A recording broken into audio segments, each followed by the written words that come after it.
When you get it, go ahead. And I want you to get 1 Esdras chapter 4. Ezekiel 36, verse 4.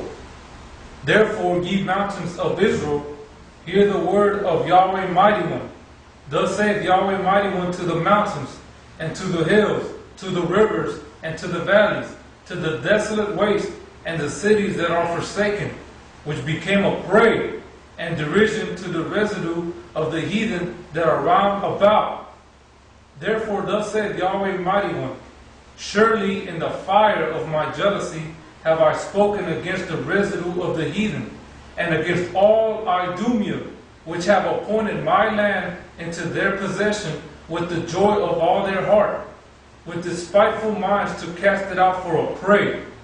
Okay, so you can see it wasn't just the Idumeans who were in there, but you had the residue of the heathen. You had other nations dwelling in the land as well. And we're going to cover that a little bit later. Go ahead and read 1 Esdras. I want you to read verse 47. 1 Esdras chapter 4, verse 47, and then read verse 50. Then Darius the king stood up and kissed him, and wrote letters for him unto all the treasurers and lieutenants and captains and governors, that they should safely convey on their way both him and all those that go up with him to build Jerusalem. Now listen to what was said in the letter that was written by Darius. Verse 50. And that all the country which they hold should be free without tribute, and that the Edomites should give over the villages of the Jews which then they held. Okay, so you can see there were Edomites still dwelling in the land after the Babylonian captivity. Okay, so we're going to continue on in the book of Obadiah. You've just got verse 4 broken down properly for you. There's no questions about the breakdown right there. So go ahead and start at verse 5. Verse 5. If thieves came to thee, if robbers by night, how art thou cut off? Would they not have stolen till they had enough? If the grape gatherers came to thee, would they not leave some grapes? How are the things of Esau searched out? How are his hidden things sought up?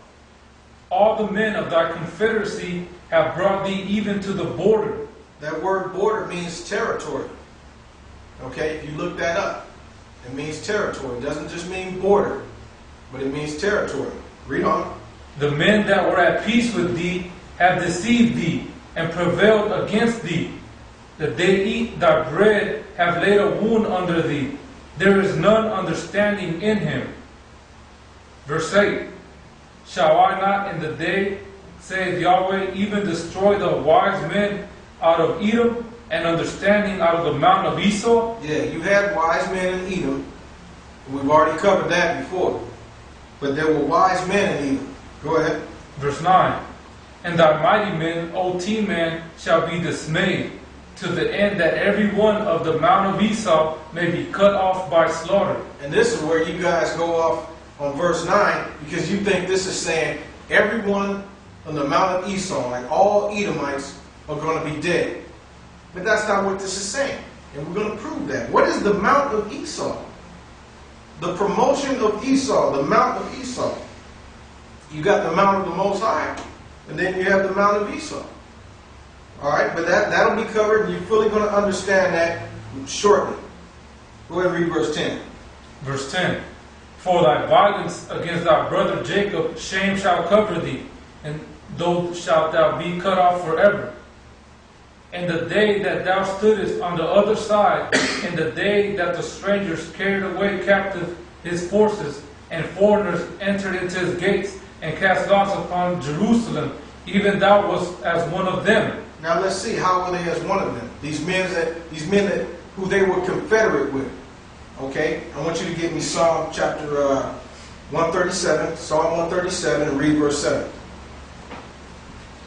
And you get, before you do that, you get 1 Esdras chapter 4. Go ahead. Remember, O Yahweh, the children of Edom in the day of Jerusalem, who said, raise it, even to the foundation thereof. Okay, so you can see they were in league with the Babylonians when they came. They were confederate with them. Go ahead. 1 Esdras chapter 4, verse 45. Verse 45.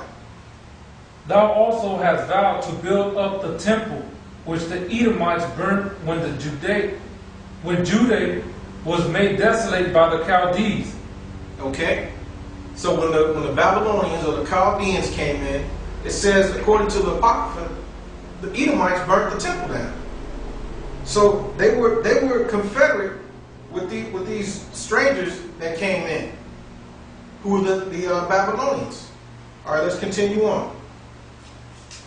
Verse 12.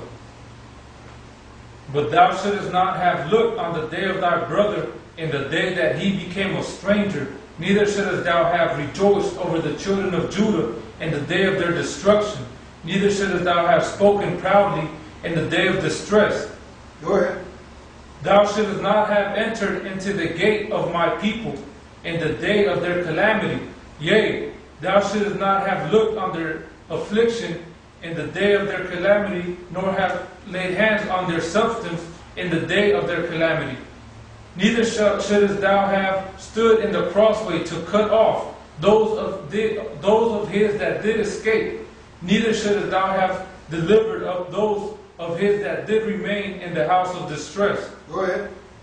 For the day of Yahweh is near upon all the heathen, and as thou hast done, it shall be done unto thee. Thy reward shall return upon thine own head. Now, this is another place where you guys err, because many of you think that the day of Yahweh is always at the end. So you apply this further, makes you want to apply this prophecy to the end times.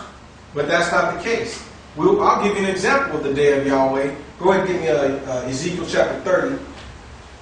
You'll see a clear example of the day of Yahweh and how it's not always at the end. You guys like to call it the day of the Lord. Alright? We'll show you how it's not always at the end. It doesn't necessarily mean the end time or the end judgment. That's not the case. Go ahead. The word of Yahweh came again unto me, saying, Son of man, prophesy and say, Thus saith Yahweh the Mighty One, How ye, woe work the day. For the day is near, even the day of Yahweh is near. Okay, pay attention. It says the day of Yahweh or the day of the Lord is near. Read on. A cloudy day. It shall be the time of the heathen. And the sword shall come upon Egypt, and great pain shall be in Ethiopia, when the slain shall fall in Egypt. And they shall take away her multitude, and her foundations shall be broken down. Go ahead. Ethiopia and Libya and Lydia and all the mingled people and Cup and the men of the land that is in league shall fall with them by the sword. Go ahead. Thus saith Yahweh, They also that uphold Egypt shall fall, and the pride for power shall come down. From the tower of Syene shall they fall in it by the sword, saith Yahweh the Mighty One. Go ahead. And they shall be desolate in the midst of the countries that are desolate, and her cities shall be in the midst of the cities that are wasted. And they shall know that I am Yahweh, when I have set a fire in Egypt, and when all her helpers shall be destroyed. In that day shall messengers go forth from me in ships, to make the careless Ethiopians afraid, and great pain shall come upon them, as in the day of Egypt, for lo, it cometh. Thus saith Yahweh the Mighty One. Pay attention. Go ahead. I will also make the multitude of Egypt to cease by the hand of Nebuchadnezzar, king of Babylon. Okay, so we know the Nebuchadnezzar, king of Babylon, his time is already passed. All this stuff has came to pass. It was fulfilled.